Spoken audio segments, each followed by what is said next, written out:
Hello everyone, welcome to another video of the course. In this video, we are going to solve the problem number 11 and so on.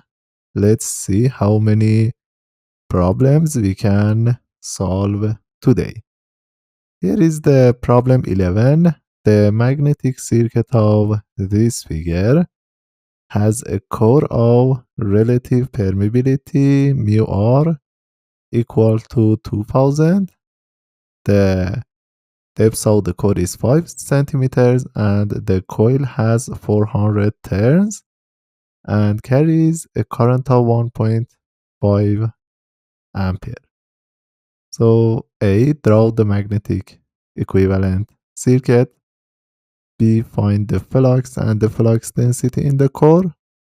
C, determine the inductance of the coil. We solved a similar problem before. I think it was this problem. Okay. So in this case, the width of the vertical limb is different from horizontal one, and we considered different reluctances. But in this example, because the width of the vertical limb is the same as the width of the horizontal one, only we can consider one reluctance. So this is the equivalent circuit of this structure. So let me copy this, paste it here. This is the problem. And when we excite the coil, as you know, the field will be generated in this direction. Okay. And here we have dimensions. This is the length of the flux line in center of the core. So again, we can calculate reluctance and solve this circuit. The permeability of the core is equal to this one, the relative permeability times the permeability of the vacuum. And this is the reluctance, the L average divided by mu, the cross section area of the core. Which one? This cross section, okay? Here. Or this cross section. Are the same, these two. So, here the value of L average is equal 4 times 30 centimeters. Okay, this length times 4, this length, this one, times 4. And then we can calculate the reluctance. The value of the core flux is equal to total magnetomotive force divided by the reluctance. And finally, the flux density in core is equal to the core flux divided by the cross-section area. How we can calculate the inductance? The coil inductance is equal to the coil flux linkage divided by its current. The coil flux linkage is N times phi divided by I. So this is the core flux. So here is the M file, okay? The M file for the problem 11, and let's check.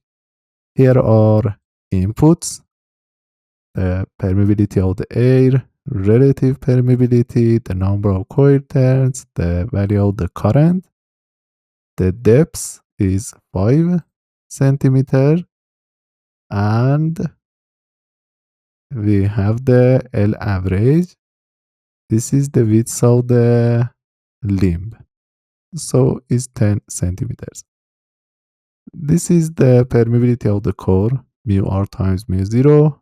The cross-section area, the core reluctance. I implemented the same equations that we have here. And this is the core flux and the flux density in the core. Finally, the coil inductance. So if we run this M file, here you can see the numbers. This is the first one is the flux and flux density we need to calculate. This is phi core times 1E3. So this will be in milliweber, 6.28. Let's check. For the problem 11, 6.28, the value of the flux density, B core, 1.25, 1.25, and the value of the inductance is 1.67 henries. The value of the L. Yes, correct. So we calculated the required parameters in this example. Okay. And let's go for the next problem. So what is the aim from the problem 11 and 12? Is to consider the fringing effect in air gap and check differences that we have. So let's solve this problem in ANSYS Maxwell. Later, we will review important concepts. How we can generate the model in Maxwell like before, it's not too complex. Let's save the model. Okay, the problem 11. And like before, we can add a 2D model. So how we can generate the geometry of the core and coil is not too complex. Okay, according to this figure, we can draw a rectangle. The corner point 0, 0, 0. The x size is the summation of these three numbers, that is equal to 40 centimeters, and the y size is also 40 centimeters. So here we can write 40 centimeters, 40 centimeters.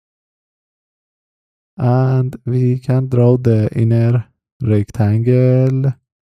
Okay, so this is from 10 centimeters, 10, and here is 20 and 20.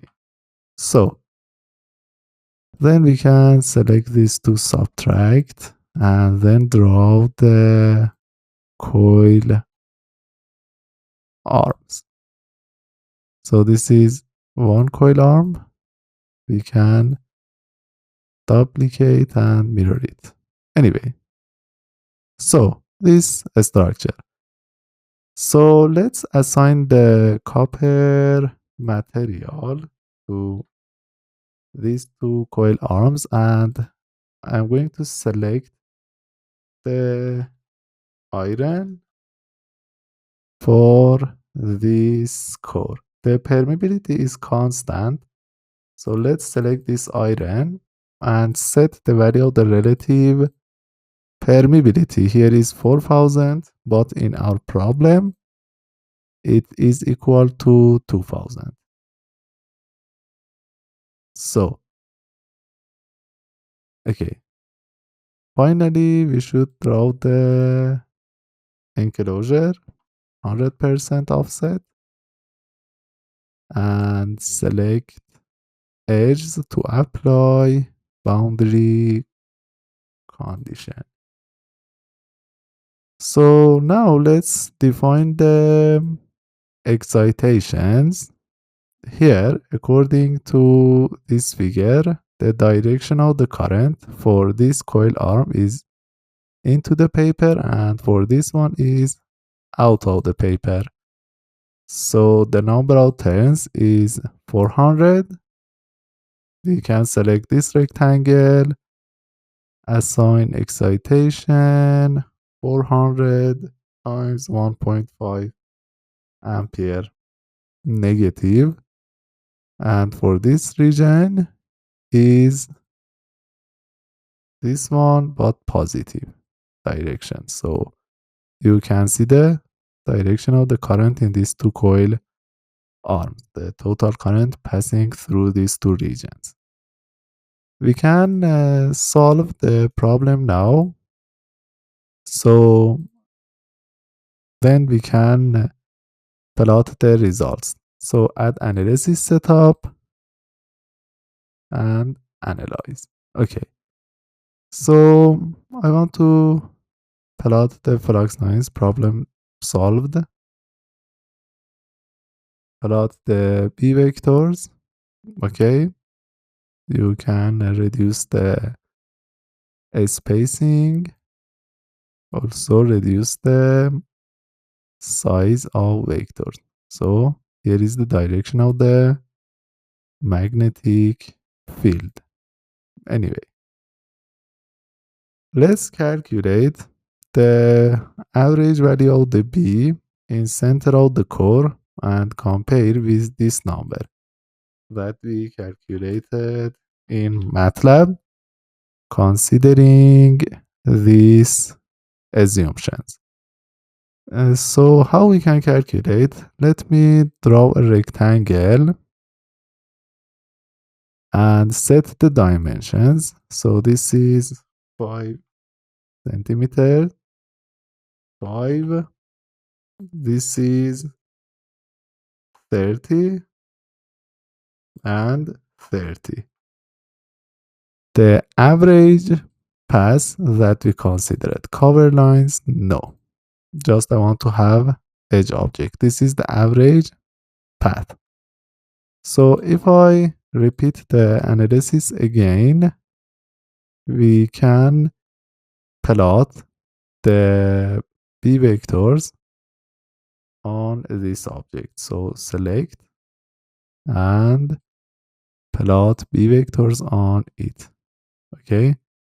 So as you can see, along this path, we have both Bx and By. But I want to plot the tangential component of the flux density along this path.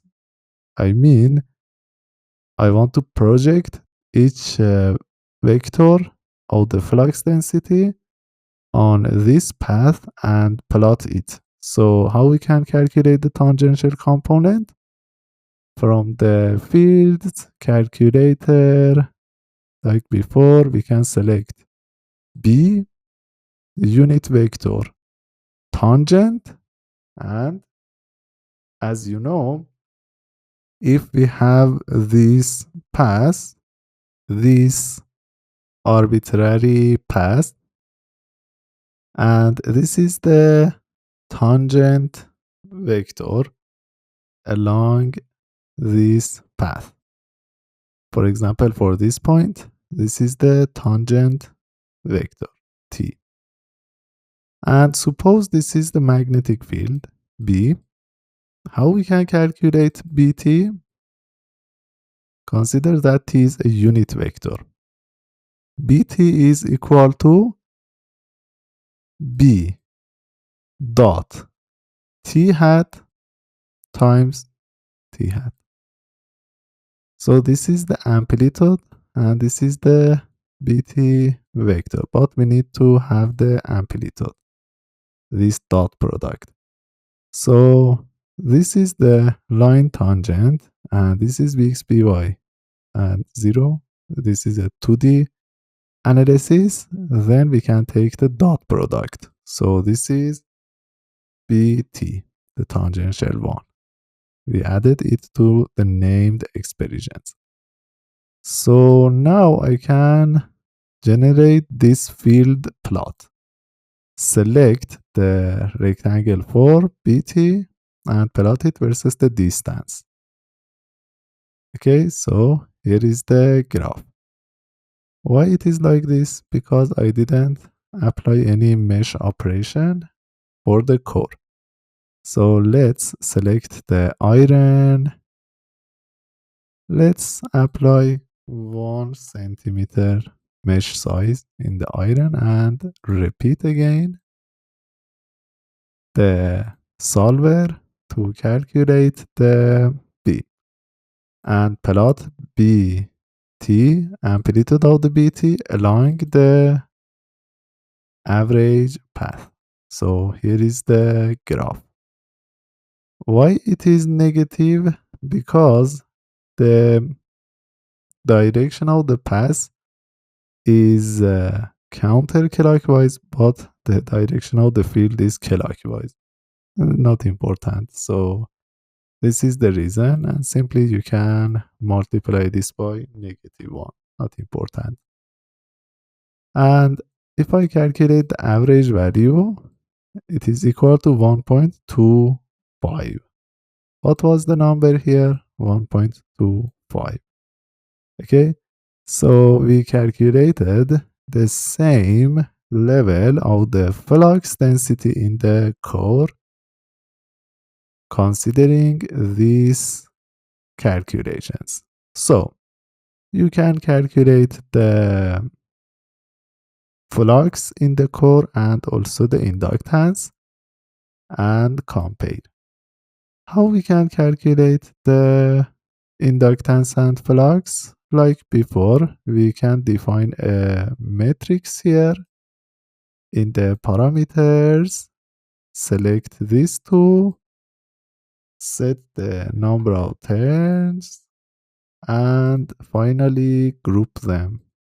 We have two coil arms.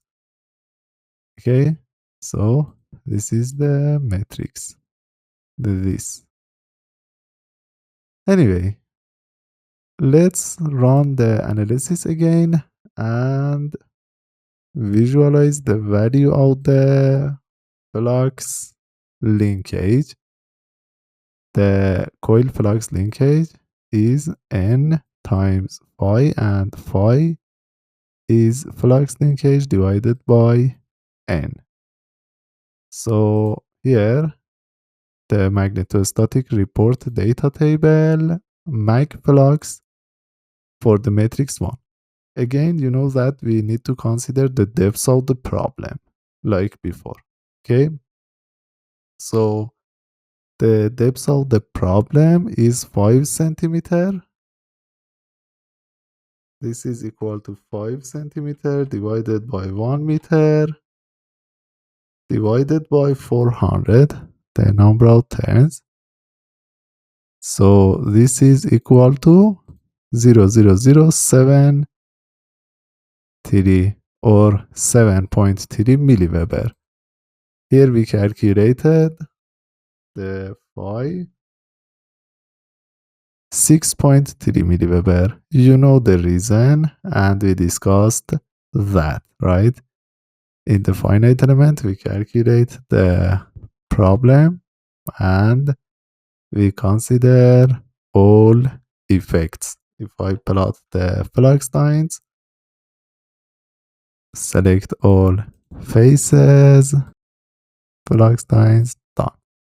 So if I increase the number of flux lines to 100, for example, okay, so as you can see, we have this pattern. So let me reduce it.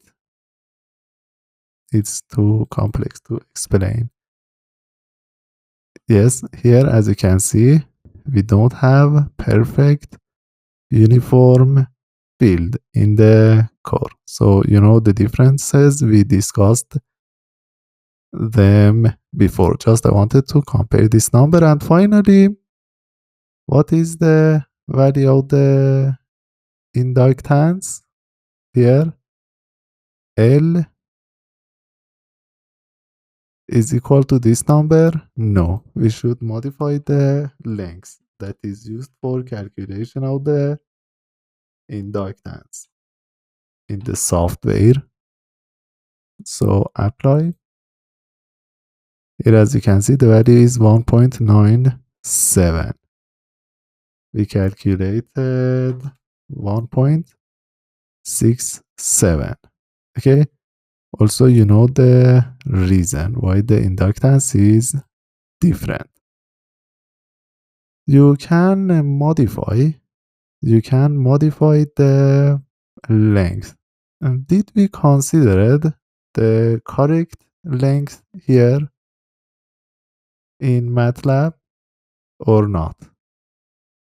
This one, L average.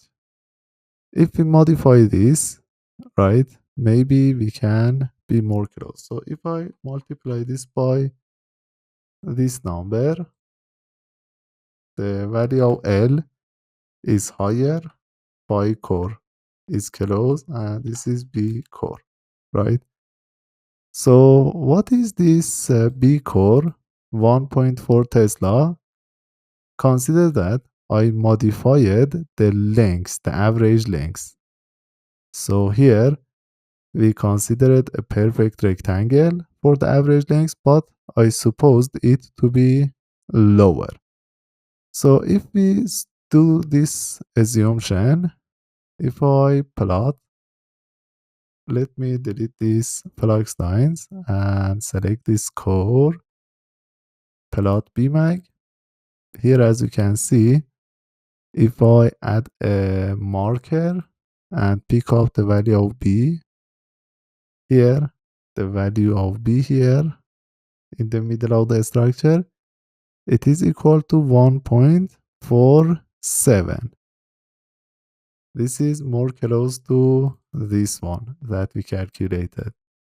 So in this case, we are considering a better value for calculation of the reluctance, right? So here, if I write 0.88, as you can see, the value of the phi is this one, B is this one. So you can modify it iteratively to find the best number. But in the perfect case, we consider it equal to 1. So you can realize this important point and how you can guess the level of the flux density by modifying the length that we use for calculation of the core reluctance. Anyway, now let's solve the next problem. This one. Repeat the problem 12. Repeat problem 11 for a 1 centimeter wide air gap in the core. Assume a 10% increase in the effective cross-section area of the air gap due to fringing in the air gap. So, if we consider air gap here, let's copy the model, okay, and paste it here. Just we need to consider one air gap. Let's consider the air gap here. The thickness of the air gap is equal to 1 centimeter. So this is 20 centimeter minus 1, excuse me, 0.5. This is the x. No, here you can consider even 0. This x 200 or 50, and the size is 1 centimeter. Apply. So you can see this rectangle. Let me set x now. The x, let's consider 20 in center, and here we can reduce this number 30. So now let's select the core, hold the control key and select this one, subtract, yes. This is the air gap. How we can check the air gap length? We can select these two edges, this one and this one, measure. As you can see, the minimum distance is 10 millimeters or 1 centimeter. So we generated the geometry correct. And we are going to repeat the problem. Okay, so analyze and compare the numbers. For example, B, the flux and the value of the L. So as you can see, the value of the B is below zero point 0.1 Tesla. So let's copy this code and use it for the problem 12. We need to consider L gap, the length of the air gap, that is 1. This is air gap length, centimeter, and the fringing effect that we should consider. I will explain. So this is the reluctance of the gap, the air gap reluctance, area of the gap equal to AC. So this is the cross section of the air gap, centimeter square. Here I supposed that the cross section of the air gap is the same as the core. So this is L gap, this is L average minus L gap, and this is A gap mu 0. So in this case, the equivalent circuit is this one. We have a reluctance for the core and a reluctance for the gap. So the core flux is equal to Ni divided by the reluctance of the core plus reluctance of the gap.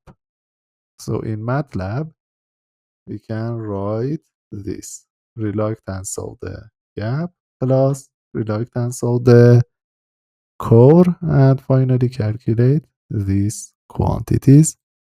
So let's run. This is the value of B core, 0.0712, 0.077 kilos. The value of the flux is very low, by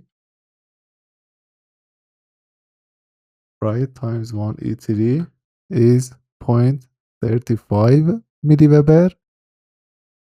The value of the inductance 130 millihenries. So L times 1 E3, 94.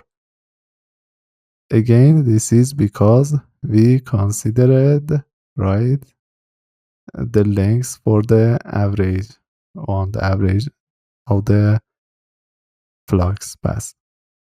So here in this case, if I plot flux lines for all phases,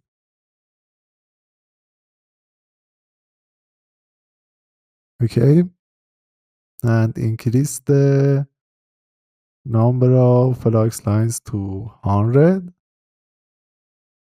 as you can see, we have this flux linkage. We didn't consider this flux linkage in our calculations, right? Just we considered the reluctance of the iron and the air gap. So yes, we calculated the value of the inductance lower, okay, than what we calculated using the finite element software. Why? Because in the finite element, we consider all effects, the effect of the leakage flux, the fringing flux, and non-uniform distribution of the field inside the core. In the simplified model, this model, we consider a uniform field in the iron. And here, as you can see, because the air gap is wide, we have a high fringing effect. So we should model the reluctance of the air gap correct.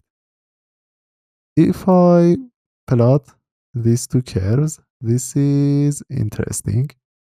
So I want to draw one line in the middle here and one line in the middle of the air gap here. Okay, so we can select, let's solve the problem again. I want to plot the y component of the b on this edge and this edge. So this one and this one. Field b vector. So, and I want to compare the level of the b on this edge and this edge.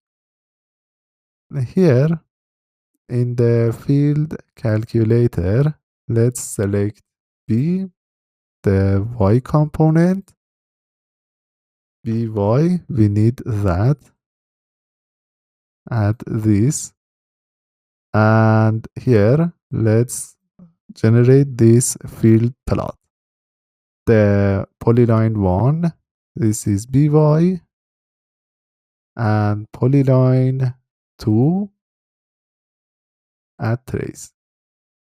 So here the sign is negative. We know the reason, right? This is in the direction of the y, in the negative direction. So negative direction is not important. Let me multiply it by -1. So, and calculate the average values. As you can see, the average value of the b inside the core here is 0.1 milli, no, 0.1 Tesla. Okay, this is the average value. What we know that we have this variation, but the average value of b in air gap is equal to 0.07. But you know that for this problem, if we don't consider the fringing effect,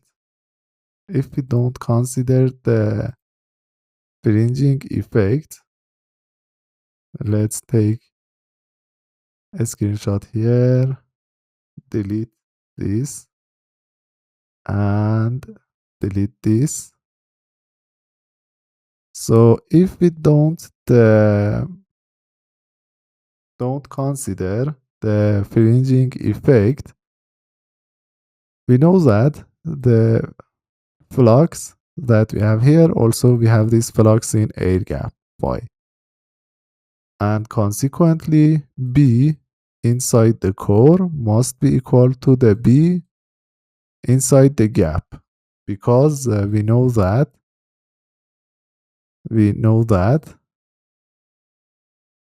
divergence of the b is 0. So here b core times area of the core is equal to b gap times area of the gap, without considering the fringing effect. But if we consider fringing effect, we know that the flux in air gap is like this. We generated this plot considering a high number for flux lines. We generated this plot. So to calculate the, if we are going to be more precise, actually we can consider this strategy. We can consider this core reluctance, this air gap reluctance here, one air gap reluctance here, one air gap reluctance here. So we can follow the flux lines. So in general, we will have this equivalent circuit. This is the magnetomotive force, right? And this is the reluctance of the core. And we have these three reluctances for the air gap. Okay, so this is the general case. If we follow this flux tubes, this one and this one. But if we want to keep things simple, just we can consider the area of the air gap higher than the area of the core. Consequently, we can consider this effect for a lower value of the B gap that we calculate in our finite element model. So here, if we consider this parameter as a modification parameter, here I consider the area factor. Okay, so we can modify the problem. So in the ideal case, we can write this is the area of the core, right, times the Ka. This is the area of the gap. So in the ideal case, when we don't consider fringing, the modification factor is 1. But if we are going to consider 10% or 15% fringing effect, we can consider Ka equal to 1.1 or 1.15. So when we consider this, the value of the B will have this relationship, B gap, with the B core, will be equal to this is B core, A core, this is the area of the gap. So B gap is equal to B core, area of the core, the fringing factor, this is the area of the core. So this is a number higher than 1. And finally, we know that the B gap will be lower than the B core. So let's consider the percentage that is given in this example, 10%. So considering 10%, I can write area of the gap is 1.1 times area of the core. So if I repeat the calculations, you can see the B core, B gap. I didn't calculate the B gap. Yes, here we can calculate the B gap also. This is the actually y divided by the area of the gap. So B gap, B core. As you can see, B core divided by B gap is this number. So we can consider this effect like these two graphs that we calculated. So let's calculate the ratio here. Here is 0.098 and this is 0.07. So 0.098 divided by 0.07. So we have this ratio. We considered all effects in the finite element calculations. Okay. And as you can see, we have this value for the air gap field.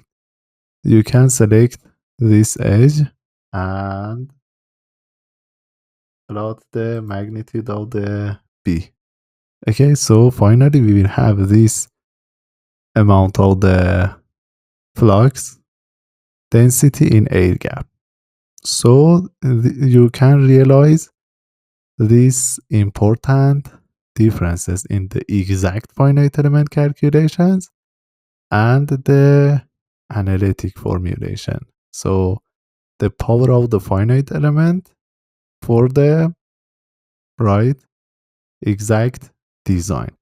But using analytic model and equations, we can do rapid sizing. So here is the calculations you can do and repeat with the finite element model. Just let me consider this. I want to do a parametric analysis to show you the point of this problem. Here, if I consider this parameter instead of this, I write gap divided by 2. Gap is 1 centimeter. This is the gap size. So we have defined a parameter, the gap. Okay. And if I change the gap, for example, 0.1 centimeter, analyze. Here, as you can see, in this case, we have a very thin air gap.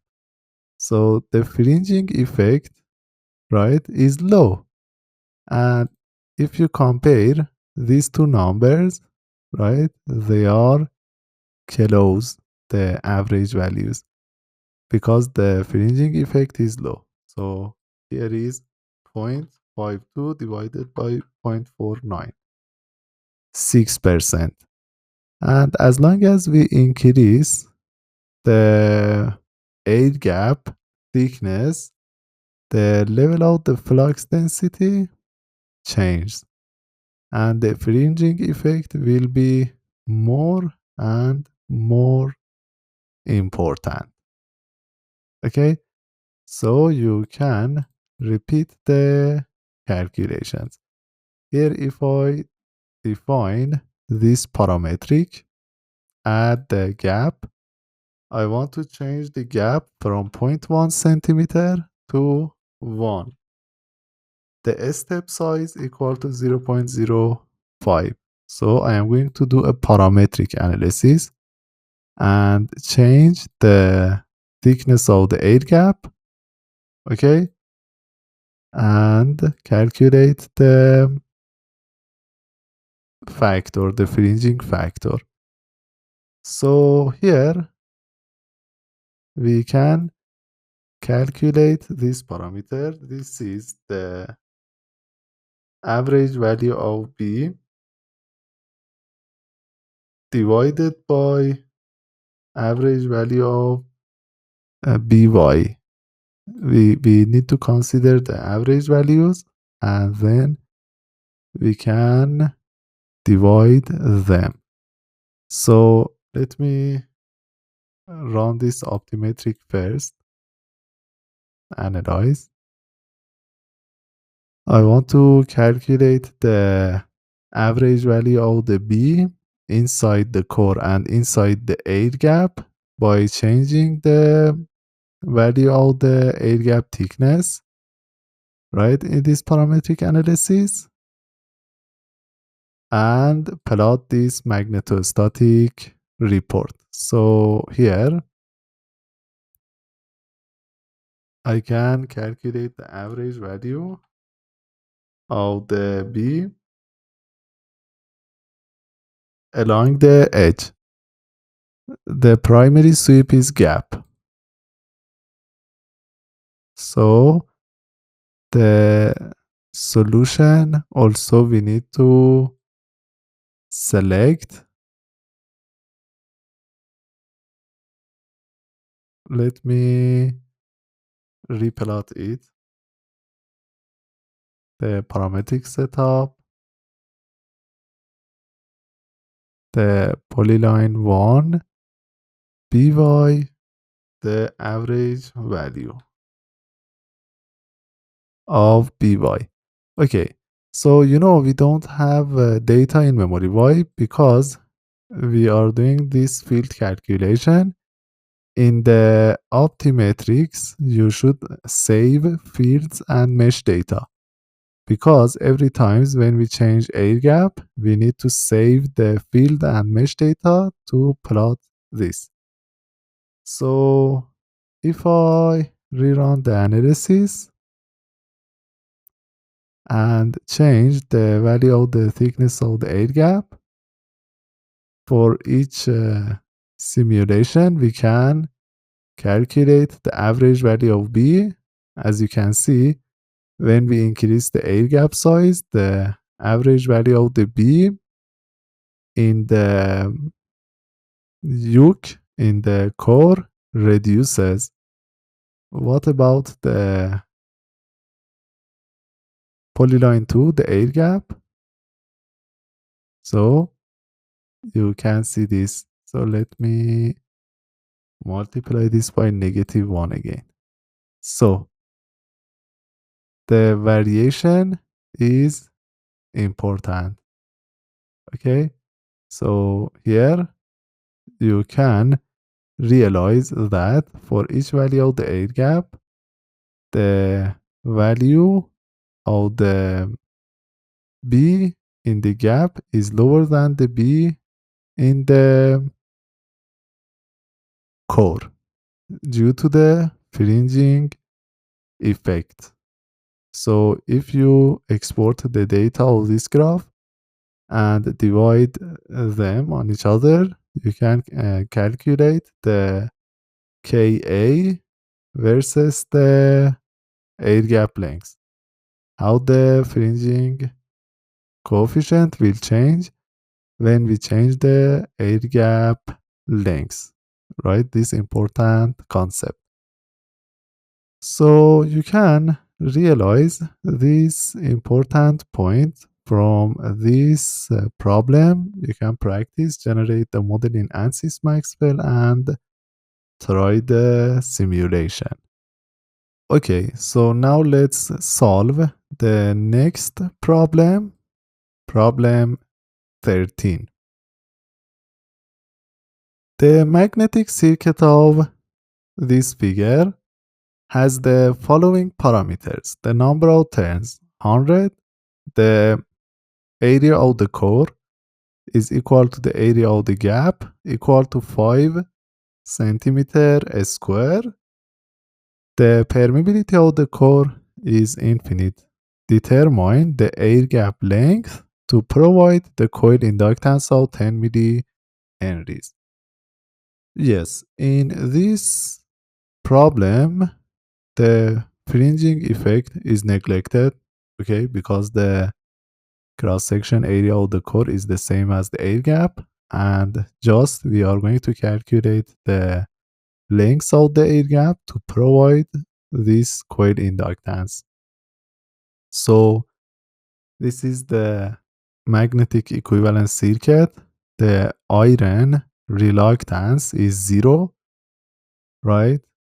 Here in this case, when the iron is ideal, you can set the reluctance of the core equal to 0, and you will have this equivalent circuit, just the air gap. We know that the reluctance of the air gap is L gap divided by mu 0 A gap, that is equal to the A core. And finally, you can calculate L gap, that is equal to this one. Reluctance of the gap, mu 0 A gap. This is the inductance of the coil, L coil, that is lambda divided by I, the coil flux linkage divided by its current, or N times phi divided by current. The value of the phi is calculated using this equivalent circuit, that is Ni divided by the reluctance of the gap. And if you replace the reluctance of the gap here, okay, you can calculate the L gap. So the reluctance of the gap is N to the power 2 divided by the coil inductance. And finally, we can calculate the length of the air gap.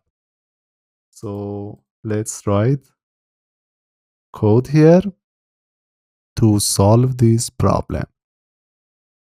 I copy this. This is the problem 13. The number of turns is 100. The iron is ideal. And the A gap is 5. This is the cross section of the A gap. The unit is centimeter square. So the value of the coil inductance, the desired coil inductance, is 10 millihenries. So the reluctance of the gap, here are outputs. The reluctance of the gap, this one, the air gap reluctance, will be equal to N to the power 2 divided by the coil. This is the L coil 10. This is desired coil inductance. The unit is millihenries. So we should multiply this by 1e minus 3. Okay? N to the power 2 divided by L coil. And the air gap length, the L gap will be equal to this reluctance times mu0 times the A gap, this area. Okay, so we should multiply this area by 1e minus 2, and finally I multiply this by 1e3 to calculate air gap length in millimeters. So let's run the code. Here you can see the value of the length of the L gap. Excuse me, here this is 1e minus 4. This is centimeter square and this is meter square. So if I run, the value of the L gap is 0.62. Okay, so here as you can see, the length of the air gap is equal to 0.62 millimeter. So this is by neglecting the fringing effect and considering ideal iron permeability. So if we set the value of the air gap length equal to this one, we can have this value for the inductance. So why analytic calculations are important? So we assume a value for the desired inductance, 10 millihenries. We do the calculations considering these assumptions, neglecting fringing effect and neglecting the reluctance of the iron, and calculate dimensions, initial dimensions. Okay, initial.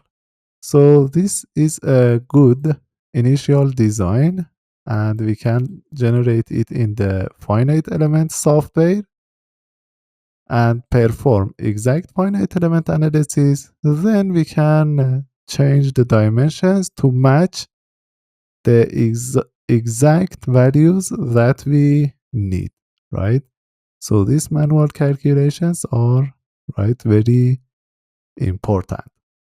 So I think it is enough for this video. Let's continue solving the problem 14 in the next video.